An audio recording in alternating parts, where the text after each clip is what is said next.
Good afternoon and welcome again to my kitchen. My name is Father Demetrios Kazakis. Today we're going to be making Spanakopita. But the real lesson for today is how to open Filo Dough, how to make what they call Filo. So some of the things that we're going to be looking at today is specifically how to make Filo Dough. The whole process is very long, it's a little complicated, but with more practice and as much effort as you can put in, it's really not that bad and you're going to love the experience. So I'm going to show in-depth process how to open the Filo, some of the ingredients that I put in my own Spanakopita. Practice as much as you can, have fun making pita, involve your family, and it's a beautiful thing that you can provide in cooking something traditional for your home. So the first thing we're going to look at very quickly is some of the equipment that you're going to need to make a pita. Every pan that you use is different and it all depends on your preference of size of the pan, size of the pita, how many people you're feeding, how your dough turns out in the end. And again, all this comes with time and all this comes with practice. The most recognizable thing that we always say when we're making pita and joking around between me, my mom, my sister, this is a Petsy stick. The dowel rod, this is a thicker dowel rod, can be found at Home Depot. This type of pan can be found at Restaurant Depot. You're going to need a pastry scraper for scraping up flour. This can be found at any store. Again, preference on pan. I've made pitas in this type of pan before. I've also made pitas in Pyrex. I'm not very good at it. My sister's better than I am. It cooks a little bit differently. You just have to get used to it. This, for me, the aluminum pan, it's not that deep. You can get these at Restaurant Depot. You can also get them online. This is what my recipe is conformed to. And this particular pan is a 15-inch diameter. So we can see the ingredients in the description. We can see the ingredients go across the screen, and we're able to collect everything that we need. Also, the recipe will be written in the description.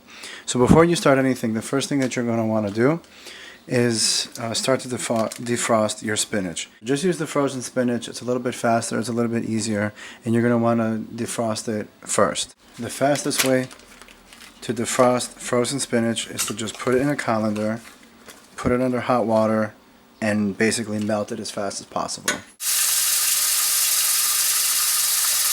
While your spinach is defrosting, you have to melt, to begin with, 1 stick of butter and approximately a cup of Crisco. These measurements vary depending on how much butter you put at a later time, brushing on the dough and into the pan, which you will see momentarily.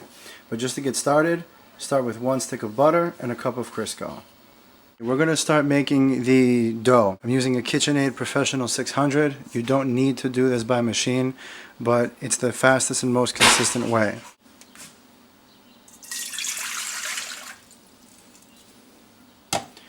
And then 4 cups of flour.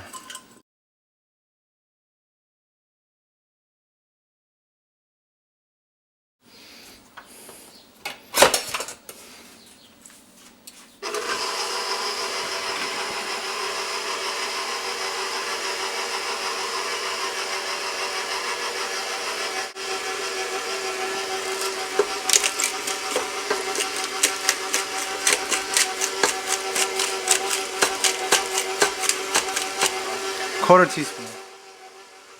As far as olive oil is concerned, you can use regular olive oil or even extra virgin olive oil. 3 tablespoons. 3 tablespoons of Crisco, and now 1 egg.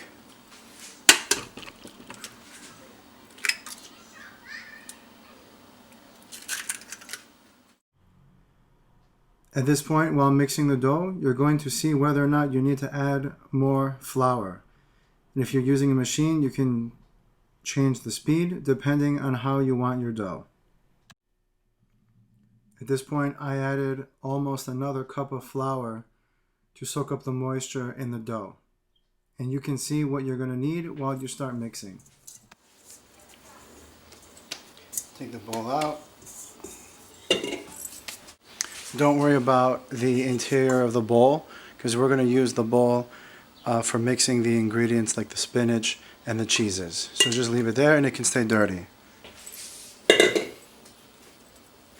This dough is nice because it's got the oil and the shortening and the egg and the butter, so it's nice, tacky. It's not too dense at all. It's got a little give. We're going to let it rest for 10 minutes. And you can use cellophane or you can use a towel. After the dough is done resting, we're going to begin to prepare it to turn into layers for the filo dough. So to prepare the dough to become the various layers of the filo, we're going to prepare each crust separately. The bottom crust is going to be 8 dough balls split into 2. So you're going to have 16, and then on the top crust is going to be 5 dough balls doubled to 10. In the end, we're looking for 26 dough balls to eventually be flattened, combined together with butter, and then eventually to be stretched and flattened out into the bottom crust first, and then into the top crust. So right now I'm going to be stretching the dough to prepare the cutting.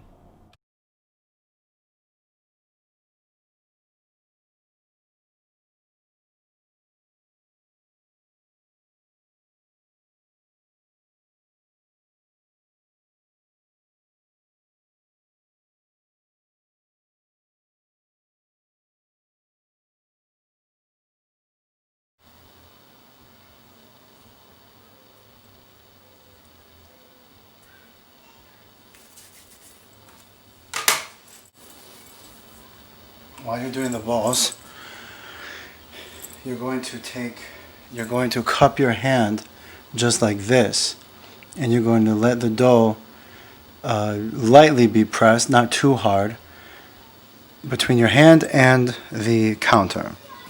And I also say the trick for this, it's not going to stick because it's oily, but you don't want that much flour during this time because the dough is just going to roll around. It doesn't have to be perfect. Some are bigger, some are smaller. It's okay. In the end, it's going to all be the same.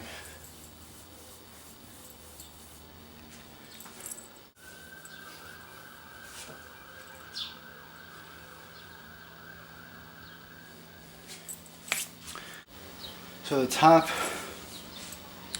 or the higher set of 16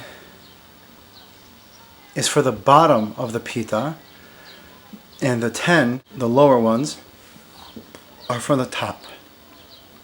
Cover this with plastic, let the dough rest for a half hour.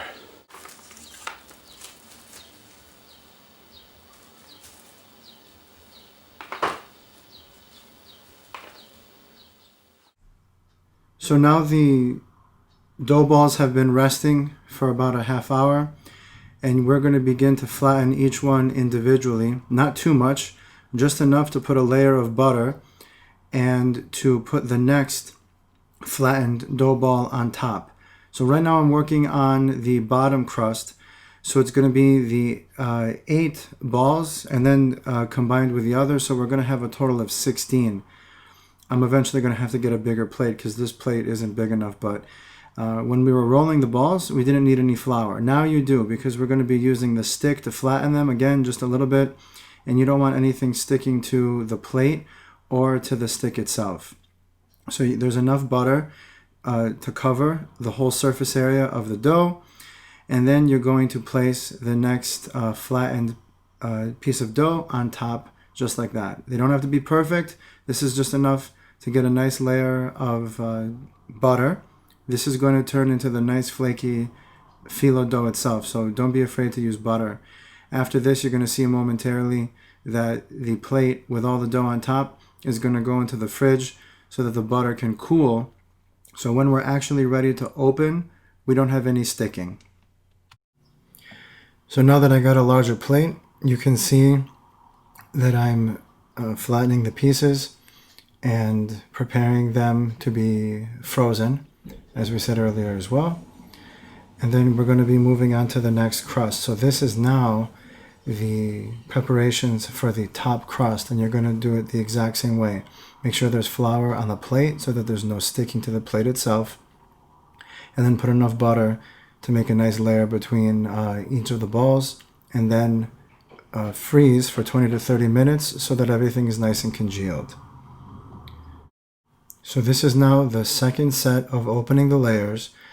So the plate that's on the bottom right of the screen has been in the freezer for 20 to 30 minutes.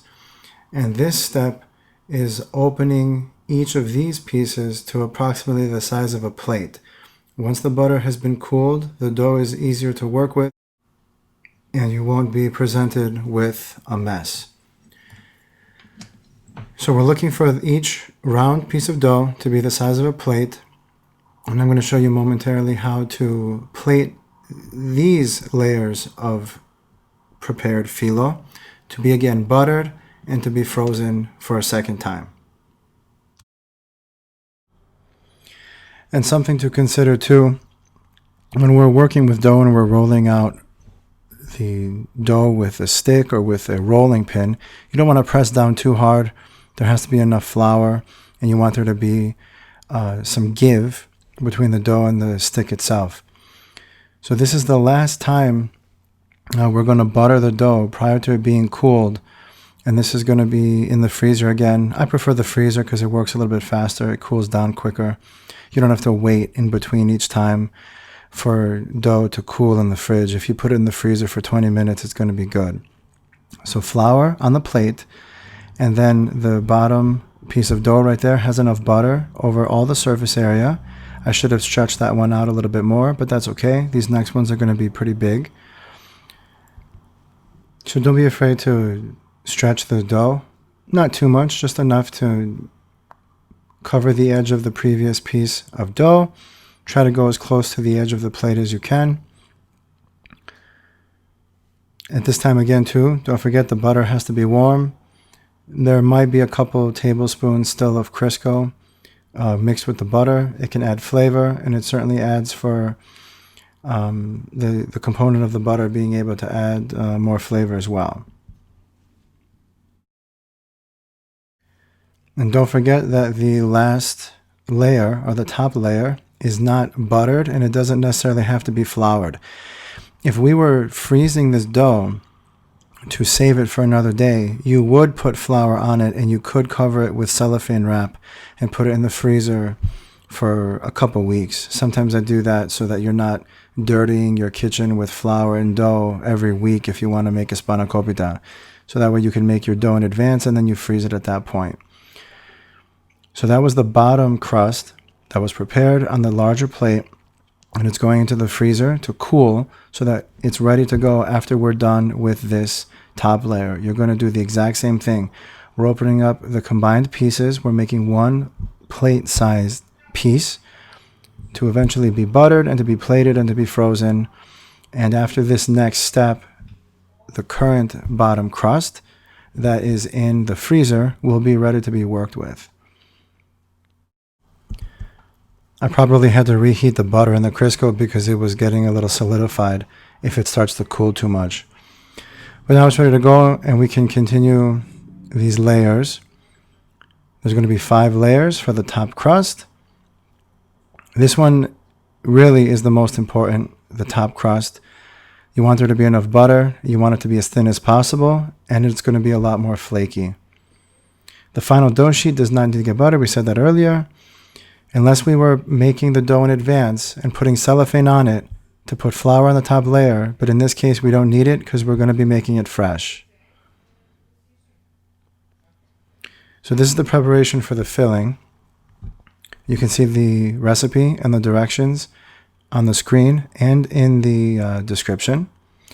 If you want to make a more spinachy pita, for lack of a better term, you would only use 4 eggs. If you want to make it a very thick, very flavorful pita, more like a quiche, like some people have described my pita, you would put 6 eggs. I think my sister puts 4, my mom puts 5, and I put 6. But sometimes we go a little bit less, just depending on the eggs. Any type of cottage cheese, the fat-free cottage cheese is not that good. The more flavor, the better. 2 options for feta cheese.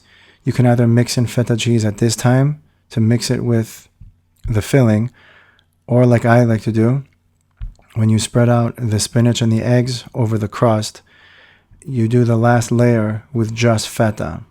It makes it for a very good pita. Now preparing the pan with the butter and the Crisco. Make sure you get all the surface area and all the corners, because the dough will stick.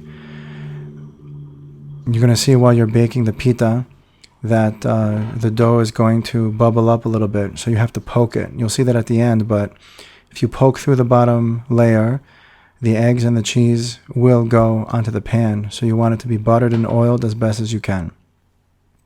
I'm going to be pulling out the bottom crust right now, straight from the freezer, and we're going to start working with it right away. The bottom crust can remain thick. You don't have to open it as much, as long as you have enough dough to cover all the pan so that there aren't any leaks with the filling itself. At this time, we need a lot of flour, so don't be afraid to use the flour. You don't want the dough to stick to the counter, and you definitely don't want it to stick to the stick. This is a very important, this is the reason why you need the stick for this, at this time of opening the pita. So yeah, don't forget the dough is going to be cold, which is fine, and it might take some working right away. So don't be afraid to push down and start to stretch it out. But after a couple of minutes, it's going to be very, very malleable and usable. It's going to be very nice. So I'm pressing down pretty hard here, and I'm going to be rotating it probably 90 degrees every time I go back and forth. That's a 90-degree turn, and I flip the dough. So once you get it maybe triple to what it was when it came off the plate, when you feel like it's warming enough, I slowed down the video there. You fold over a corner of the dough, and you roll everything over. You're pressing down with your hands, and this is when you're really stretching the dough. It starts to stick to the counter, and while you're pulling it out, it's going to stretch. And then you go 45 degrees, and you fold over a little bit, and while you're rolling the dough over the stick, you're pressing down simultaneously.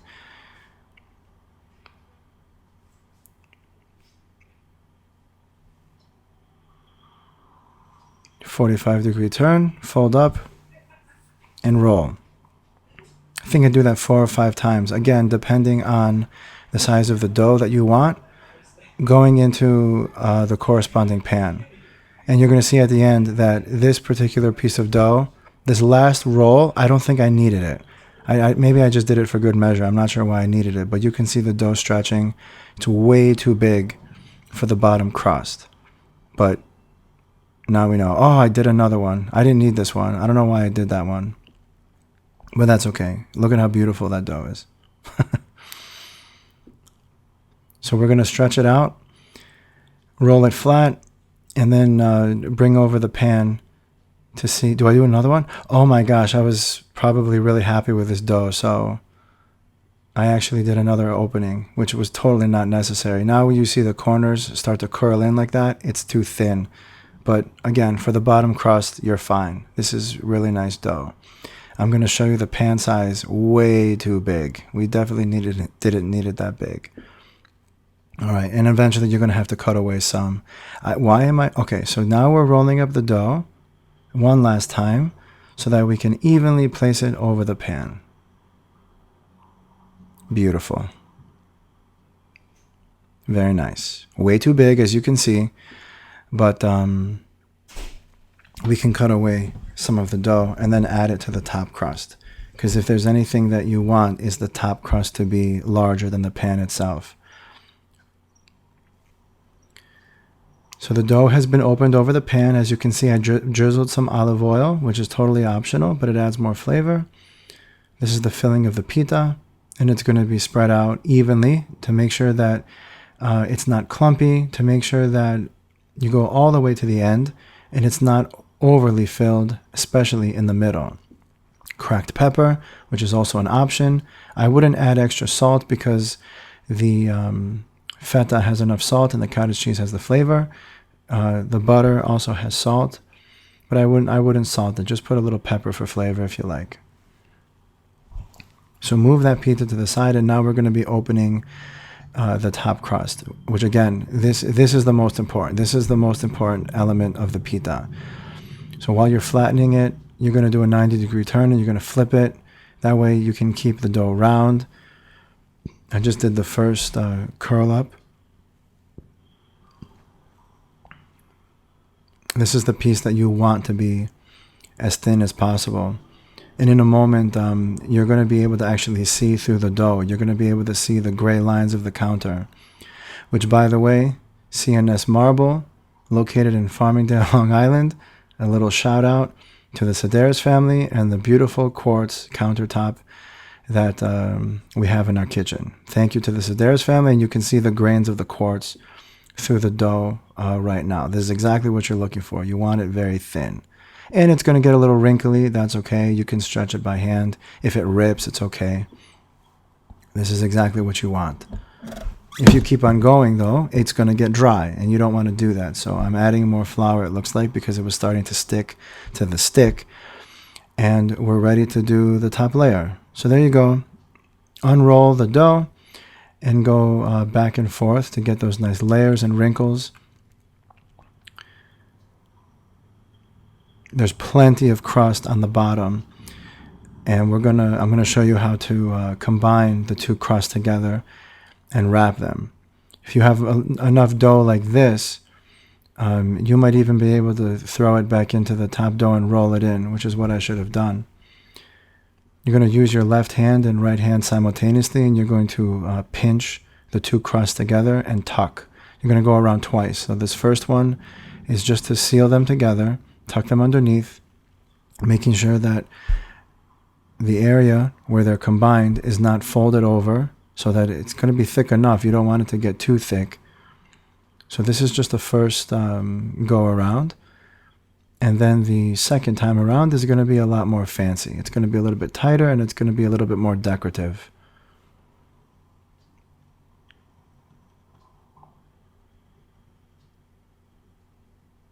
And this takes a lot of practice. I used to watch my yaya do this, my mother, my tias, all my aunts were professionals with the crust pinching. They were geniuses at this. But it takes some time. The beauty of making a pita for me is that it doesn't matter how it turns out, it's still going to be delicious. And then you make another one and you keep on practicing. What could it hurt? Your cholesterol might go up a little bit, but that's okay. So now this pita is done, you're going to make sure to, this is just butter and Crisco in the pot, in the saucepan rather. Enough butter on the crust to add the flavor. And then the rest of the crust is going to be buttered with some drizzling, because you don't want to lose those wrinkles. And then if the dough is thin enough, you can also tear through. You don't want to do that. It's going to be in the oven for 375 to 380 degrees, 85 degrees, depending on your oven, 45 minutes to an hour. And you're going to start to look for air pockets and bubbles, and take a knife and poke the area where the bubble is, not necessarily ruining it. You can see that big one in the middle, but you want to let some of the steam out. There's going to be steam coming from the spinach, from the eggs, from the feta, from the dough itself, actually. So this is a beautiful pita. And after 1 hour, it's going to be golden brown, and you can check the bottom crust. But when it looks like this, you're done. I hope you enjoyed this video. I hope you learned something. And it was my honor and my pleasure to continue this tradition from my grandmother and mother, that we can all join in together with this tradition of making Spanakopita. And by the way, as long as we're making Filo Dough, you can put whatever filling in you want. That's why I wanted to make it clear at the beginning. It doesn't matter how your filling is made. If you can make homemade Filo Dough, you can stuff it with anything. I hope, again, you enjoyed this video. And please leave comments or any questions. Email me or contact us, and look forward to talking with you about pita making. Thank you very much for your attention. As we say in Greek, kaliorexi, a good appetite to you. God bless you.